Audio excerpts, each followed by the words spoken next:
Olá você, tudo beleza? Eu sou o professor Caides Braga e eu vou comentar a prova de conhecimentos gerais da Universidade Estadual Vale do Acaraú, que foi realizada hoje, no dia 26 de novembro de 2023.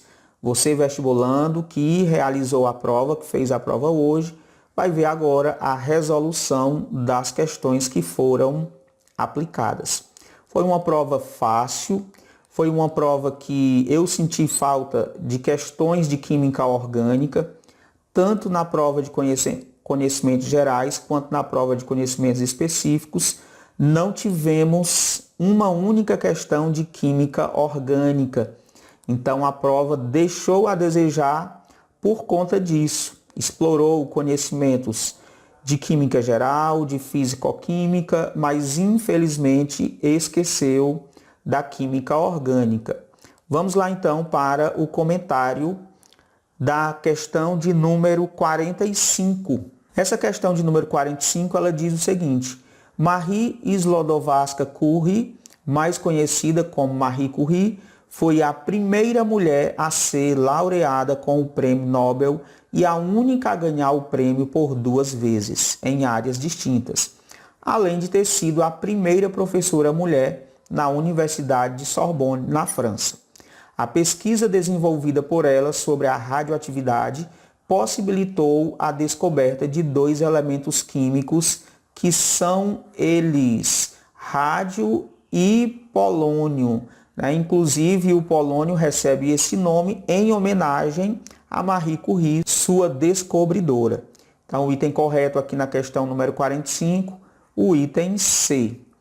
Na questão de número 46, nós vamos ter uma questão de tabela periódica que diz o seguinte: a tabela periódica moderna, em geral, mostra o número atômico junto com o símbolo do elemento e o número atômico também indica o número de elétrons nos átomos de um elemento. Sendo a tabela periódica uma importante ferramenta, pois possibilita prever com considerável precisão as propriedades e as tendências periódicas em um grupo ou período, considerando que um átomo de certo elemento tenha 11 elétrons, preste bem atenção, 11 elétrons, sem consultar a tabela periódica é possível afirmar corretamente que: letra A, é um elemento representativo e faz parte do grupo 11. Professor, como é que eu vou saber se ele é representativo, se ele é de transição, qual é o grupo? Ele deu esse número de elétrons para que a gente pudesse fazer a distribuição eletrônica. Então, nós vamos fazer a distribuição eletrônica de 11 elétrons, que vai ser 1s2, 2s2, 2p6 e 3s1, somando assim os 11 elétrons, 2, 4, 10, 11. Para você determinar qual é a família, qual é o período, você vai olhar aqui para o último subnível, no caso dos elementos representativos. Você vai ter aqui, terminando em S, então é um elemento representativo, está correto aqui, mas ele não é um elemento do grupo 11. Quando ele termina em S1, ele é do grupo 1 da tabela periódica, ou ele é um metal alcalino. Então, o item A está incorreto. Na letra B, ele é um metal de transição, também está incorreto. Só será elemento ou metal de transição se terminar em D ou se terminasse em F. Para os que terminam em D, são os metais de transição, e para os que terminam em F, são os metais de transição interna. Então, a letra B também está incorreta. Na letra C, é um metal de transição, o que também está falso, né? Então, nos resta apenas a letra D. É um elemento representativo? Sim, porque quando termina em S ou termina em P, subnível S ou subnível P, quando termina em um desses 2 subníveis, o elemento é um elemento representativo. Então, ele é representativo e faz parte do grupo 1 da tabela periódica. Portanto, na questão 46, o item correto é a letra D. Vamos então para a questão de número 47, que é uma questão que fala sobre geometria molecular, que você tem que lembrar das regrinhas de geometria para prever a geometria das moléculas. Determine respectivamente a geometria das moléculas. CO2 é uma molécula que apresenta geometria linear, porque é formada por 3 átomos e o átomo central, que é o carbono, não possui par de elétrons emparelhados.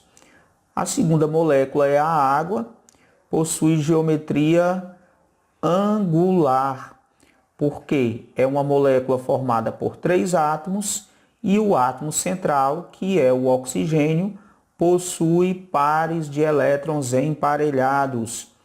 E a terceira molécula é o NH3, que vai apresentar uma geometria pirâmide trigonal, porque apresenta 4 átomos e o átomo central, que é o nitrogênio, apresenta um par de elétrons emparelhado.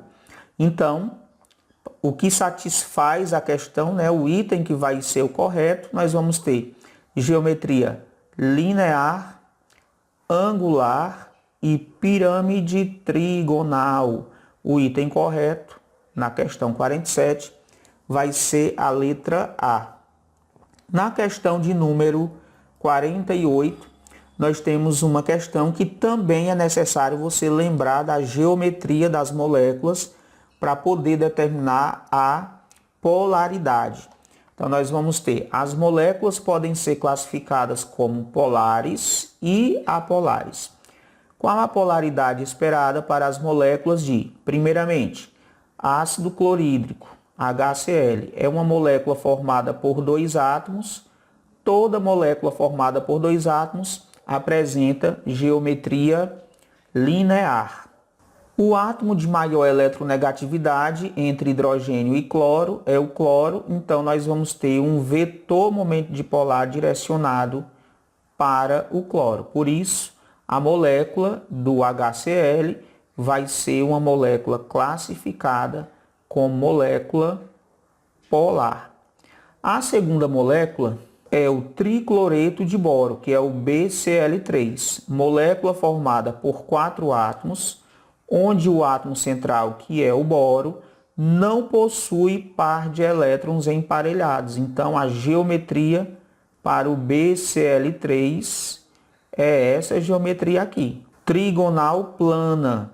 Essa molécula vai ser uma molécula, devido à sua geometria, os vetores momento dipolares vão se anular, então ela vai ser uma molécula apolar, BCl3 apolar. E a terceira molécula é o NH3, a amônia. Para o NH3, nós já vimos anteriormente que o NH3 apresenta, na questão anterior, na verdade, que o NH3 tem geometria pirâmide trigonal, que também vai ter vetores momento dipolares que não se anulam, por isso vai ser uma molécula que é classificada como uma molécula polar.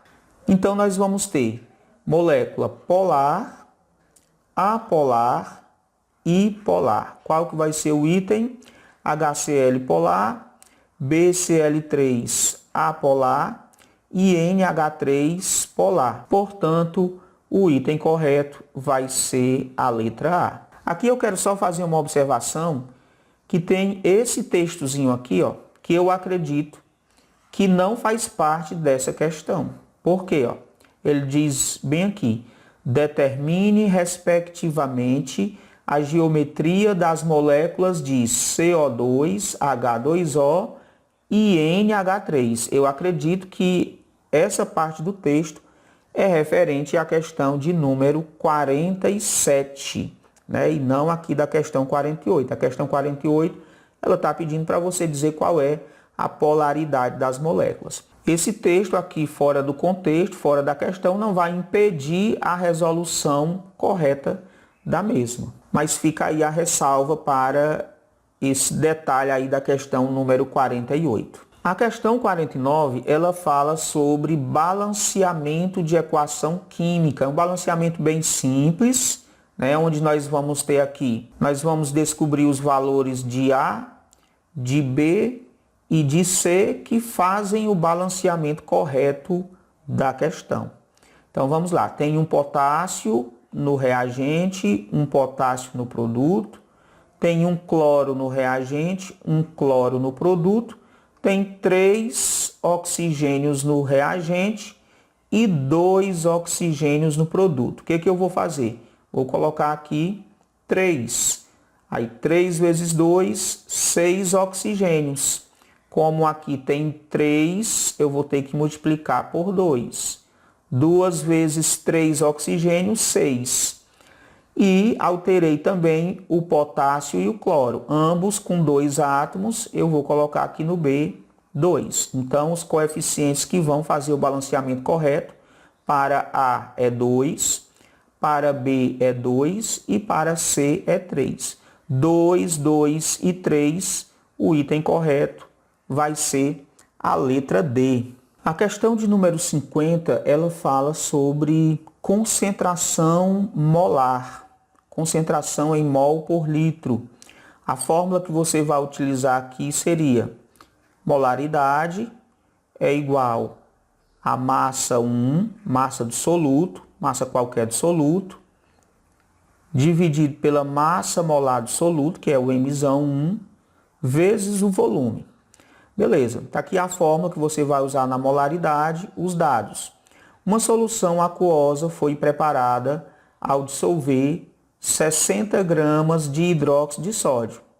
Então, M1, Mzinho 1, será igual a 60 gramas NaOH em 500 ml de água. O volume é igual a 500 ml, não esquecendo que esse volume você tem que transformar para litro. Então, 500 ml, 0,5 litro. Beleza, mas aí nós temos um problema na questão que a torna passível de um recurso para anulá-la. Por quê? É necessário aqui na questão, para calcular o M1, que é a massa molar do soluto, é necessário os dados das massas do sódio, do oxigênio e do hidrogênio. Então, a massa do sódio, Na, é igual a 23, que não foi fornecida na questão e não está no cabeçalho da prova, como acontecia nos vestibulares anteriores da Universidade Estadual Vale do Acaraú. O oxigênio, a massa é 16 e o hidrogênio, a sua massa é 1. Então, tirando a massa para o NaOH, nós teremos que a massa para ele vai ser 23 do sódio, mais 16 do oxigênio, mais 1 do hidrogênio. A massa molar para ele é de 40 gramas por mol. Beleza? Tendo a massa, vamos colocar na fórmula. M é igual massa qualquer, 60, dividido massa molar, 40. Voltando a ressaltar que era necessário que a universidade tivesse fornecido essas massas para que você pudesse calcular a massa molar e o volume 0,5. Então, nós vamos ter que a molaridade é igual a 60 dividido por 40 vezes 0,5, vai dar 20, cancela 0 e 0. Então, a massa, aliás, a molaridade será igual a 6 sobre 2, 3 mol por litro. 3 mol por litro, nós vamos encontrar essa resposta na letra C. Mas volto a dizer que essa é uma questão passível de recurso, porque a universidade teria que ter informado as massas para a resolução. Vamos para a questão de número 51, é a penúltima questão. falando sobre conceitos modernos de ácido e de base, e diz assim: é correto afirmar que um ácido de Bronsted é uma substância capaz de ceder um próton, o que está correto, e uma base de Bronsted é uma substância capaz de aceitar um próton, sendo que esses prótons a que ele se refere são os íons H+. Então, o item correto vai ser a letra A. Um ácido de Bronsted, ele vai liberar um próton e uma base de Bronsted vai receber um próton. E para encerrar a prova de conhecimentos gerais, nós temos a questão 52, que volta a falar sobre os conceitos modernos de ácido e base. Então, nós vamos ter aqui a reação do íon cobalto 3 com amônia, que é o NH3, forma o íon complexo descrito na reação a seguir. Cobalto 3 mais NH3 forma o CONH3,6 com carga 3+. O que está acontecendo aqui? O par de elétron que está aqui no nitrogênio está formando uma série de ligações covalentes coordenadas com o cobalto. Ou seja, o NH3 está compartilhando um par de elétrons emparelhados com o cobalto. Tem o nitrogênio que está compartilhando e o cobalto que está recebendo esse compartilhamento de pares de elétrons, o que recai no conceito de Lewis, de ácido e base. Segundo Lewis, o que é um ácido? É uma substância capaz de receber um par de elétrons. E uma base, segundo Lewis, é uma substância capaz de doar um par de elétrons. O NH3 está doando, então vai ser uma base de Lewis, e o cobalto está recebendo, vai ser um ácido de Lewis. Vamos para os itens. Sobre a reação, pode-se afirmar que o íon cobalto 3 age como uma base de Lewis. Falso, né? E a letra B, o íon cobalto 3 age como um ácido de Lewis. Correto, porque ele está recebendo um par de elétrons. Por isso, o item correto na questão 52 é a letra B. Concluímos assim a resolução, o comentário da prova de conhecimentos gerais da Universidade Estadual Vale do Acaraú, no vestibular de 2024.1. Só deixando registrado que foi uma prova fácil e senti falta aí novamente das questões de química orgânica que normalmente a universidade traz nos seus certames, nos seus vestibulares. Então, para você, um forte abraço e até a próxima. Tchau, tchau.